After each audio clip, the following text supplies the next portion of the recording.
Boom. It's your first game of Rivals. A giant green man has just pummeled your little shark friend for devouring his whole team. But he only did that because some redhead girl blew up your whole team. Luckily, you're only witnessing this because some guy made of pure gold resurrected your entire team while they were screaming at you to spread your healing goo all over the battlefield.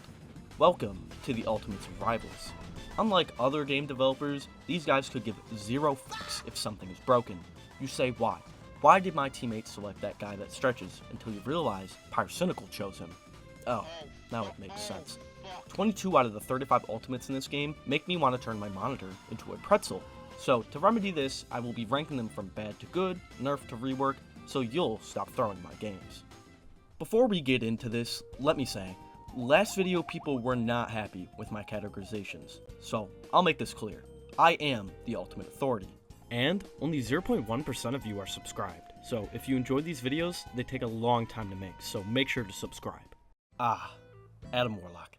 Last time I talked about this guy, I angered everyone who spent 24 hours resurrecting their team in front of the enemies, just to farm their lord status. In the upcoming patch, his soul bond will be buffed, and that should help, but lower elo players constantly forget to use his heal charge on res anyways, just leaving you dead. In higher ranks, it has some value, but compared to the top healers this meta, he falls flat. Black Panther is extremely balanced. His ult has a perfect hitbox as well as dealing a perfect amount of damage that makes it synergize with the rest of his kit very easily. In this triple support meta, dive heroes are crucial, and Panther may be the best counter, second only to the Hulk Iron Man duo. When the Season 1 patch came out, it seemed like Storm hogged all the attention of the balancing devs, since her ult became literal hell on earth, while Black Widow's remained untouched. The damage is fine, but the real issue is her ult spell field barely matters when most of the heroes can easily move out of it. Increasing the radius or limiting the jump height while caught in her goo could make it viable, but for now, it desperately needs a buff. Just as swiftly as America defends its war crimes, it seems that cat memes felt the need to defend their honor, going on a tirade in my comments for calling him a troll pick. While it seems this upcoming buff will make him even more annoying, the ult charge reduction doesn't change much in terms of ranking. It's balanced, the healing isn't over the top, and the added enemy launch on hit is a solid touch. Another complaint raised last video was my description of how I play Cloak Dagger. So people seem to be blissfully unaware of how her playstyle works. I'm guessing these were all tank mains speaking. So I went to literal hell on earth, also known as Reddit, and asked what they thought. The verdict? I'm correct. Most people seem to play her aggressively. The Season 1 buffs turned Cloak Dagger's ult into an absolute nightmare. The added stride made what was already a crazy space-taking tool completely over the top. This, along with the weakened ability Cloak has, means that taking out even competently positioned supports is pretty easy. Needs a nerf. Watching a hulking, PhD-wielding sorcerer descend from the heavens just to whip your soul back to spawn makes you probably want to do this. That said, it's fairly balanced. Countering it mostly comes down to team positioning, especially your healers, and as game sense improves, countering a strange ult will become easier and easier. The mystical tree himself. Groot's ult synergizes perfectly with this kit. His walls make it easy to box enemies in, and when you throw your grenade, every spore explosion triggers the wall to thrash. But honestly, you could go through all that effort, or you could just call it to Hela, Namor, Loki, Iron Man, Magneto, Mr. Fantastic, Moon Knight, Psylocke, Storm, Venom, Squirrel Girl, Spiderman, Scarlet Witch, Punisher, Wolverine, or Winter Soldier, and farm the entire team effortlessly. This ult is very strong and highly synergistic, to say the least. I have dropped our Season 0 king to the buff tier.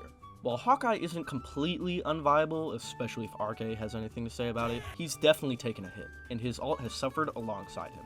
On top of that, he has one of the highest ult charge times, even longer than Cloak and Daggers. While it's not completely useless like Black Widow's, it's definitely in need of a buff. Here we have our second broken Season 0 ranged hero. And while the nerfs may have hit Hawkeye hard, Hela hasn't suffered. While more unqualified players have begun to drop her, she's still dominating in the highest level. Her ult is both easy and hard to counter, especially in the target ban climate we've found ourselves in.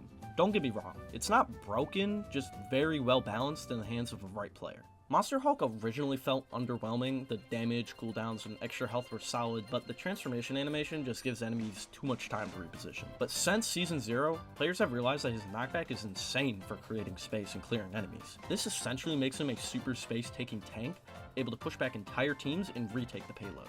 While his transformation isn't the best, he's definitely fitting for the balanced category. Invisible Woman's ult is what every space-taking healer ult should aspire to be. Short, having depth, and balance. While Cloak and Luna's ults can feel a bit unfair with how reactive and how long they last, Invisible Woman's feels perfectly balanced. Her contribution to the triple support meta can be frustrating, but her ult alone isn't overpowered.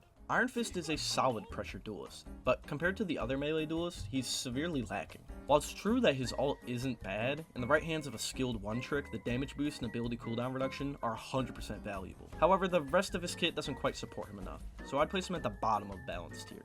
Iron Man's ult was one of the toughest to rank. While you might be screaming at your monitor that it's simple and effective, it's also simple and effective to counter. With block tanks like Strange and Magneto running around, you have to play sneakily to get an effective ult off. And unless you want to move at a snail's pace, hearing an Iron Man fly behind you is pretty easy. Does his ult need a buff? Not really. With the emerging flank playstyle that top Jeffs are taking up, his ultimate has become even more of a rage-inducing tool. While you have this Jeff constantly harassing your backline, your first instinct is to chase him off before refocusing on the main fight. And just when you think you're safe, he gobbles up your entire team, destroying a push or eliminating a few players.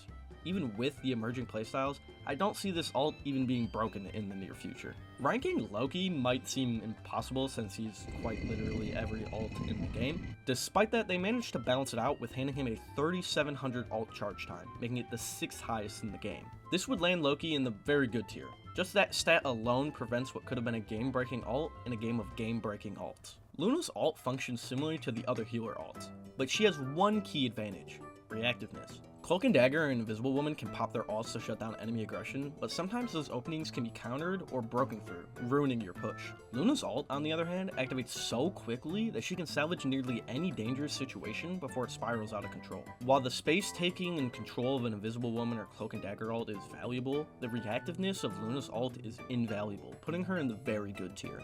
Not much to say about Magik's ult. It's great in the right hands, but crowd control shuts it down hard. A skilled Magik can make this ult look overpowered, but overall it's pretty average. Magneto's classy, and his ult is easily one of the most versatile in the game. A major problem this season has been overpowered support ults, but Magneto's ability to absorb projectiles is a direct counter to projectile ults, even shutting down Iron Man's if you react fast enough. However, this ult is only as strong as your enemies let it be. Smart players will reposition and stop firing, preventing your space rock from getting too powerful. Overall, it's extremely strong, but still well balanced. Back in Season 0, the K-pop star and the insectoid alien were inseparable. Mantis' ult heals quickly, converts overhealing into bonus health, and gives a speed boost. It's hard to use in lower ranks since everyone's just mindlessly running at the enemy team, but in higher elo, she's essential. Mr. Fantastic is an S tier, but he's not as bad as people say. Unfortunately, his ult doesn't do him any favors in this argument. In a game filled with broken ults, even shit characters tend to have overpowered ultimates, not Mr. Fantastic. His ult is predictable, underwhelming, and just plain annoying to use. You can pop off with it, but it needs a soft buff. Nerf it. Namor's ultimate is extremely conflicting. The damage isn't great, but for targeting healers it's insanely good. This becomes even deadlier when paired with a Groot or a Cloak and Dagger ult. Alongside any source of extra damage, he can easily kill any healer. Right now, it's balanced, but it might need a buff in the future. Peni Parker has a huge problem. As it stands, her pick rate in any rank above Diamond plummets to below 6%. She suffers from something I call the ooh shiny effect, where noobs find her kit appealing because of how cool it seems. Lower ranked players find her frustrating, while higher ranks don't respect her at all. Basically, her ultimate needs a buff, but doing this could affect how she's viewed in lower elo. Psylocke's ultimate is simple and fair. You never feel cheated when you die to it, and the charge up time matches its effectiveness. It synergizes well with her kit, and complements her solo pick playstyle perfectly. Racoon. This one is tough. Personally, I fucking hate this guy. If I'm playing Cloak and the enemy's playing Storm, even an amplifier won't do jack shit. Rocket's ult itself is good. It's balanced and great for high damage projectile heroes, especially with Punisher on the team. But here's the problem. He's completely incompatible with the current healing meta. I'm hoping that the nerfs to the other healer ults will make him more viable again.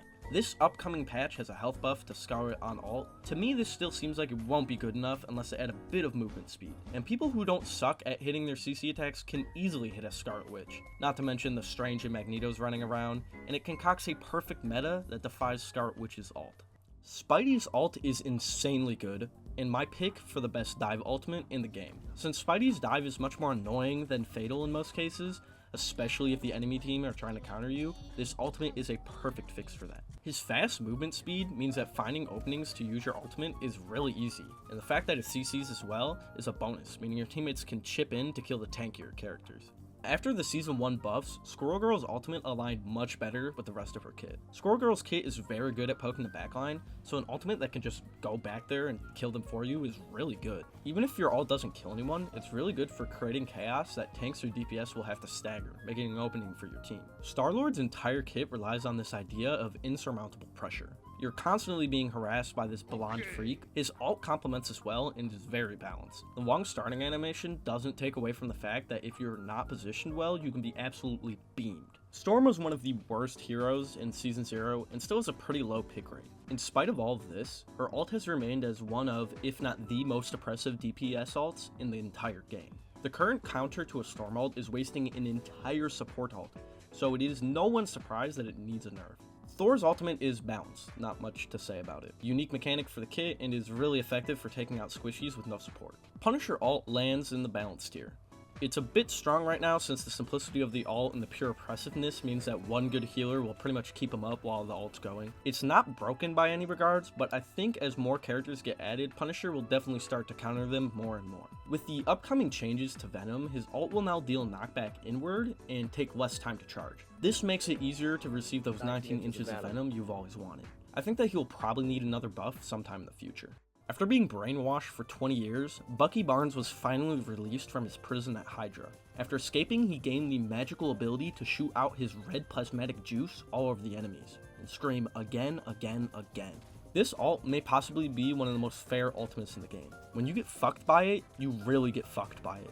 But if your team has good positioning and good tanks, and is synergizing very well, it's super easy to counter. The skill also required on the end of the Bucky player is great too. Wolverine's ultimate barely nudges itself to the top of the very good tier, for the sole reason of how reactive it is. While post-nerf Moon Knight, as of writing this, has given enemies a bit more time to react, if a good Wolverine is fast enough, they can easily take advantage of 2 or 3 bunched up enemies and absolutely annihilate them. Hey, what's going on? Post-production Quiehead here, not Queehead or Kiwi Head, yeah, it's Quiehead. I have YouTube memberships open now, so if you're interested in seeing breakdowns of my scripts or ideas, as well as some editing effects I use for my videos, if you're like a video editor, then please go check that out. And please subscribe, because these videos take a long time to make. I'd really appreciate it. See ya.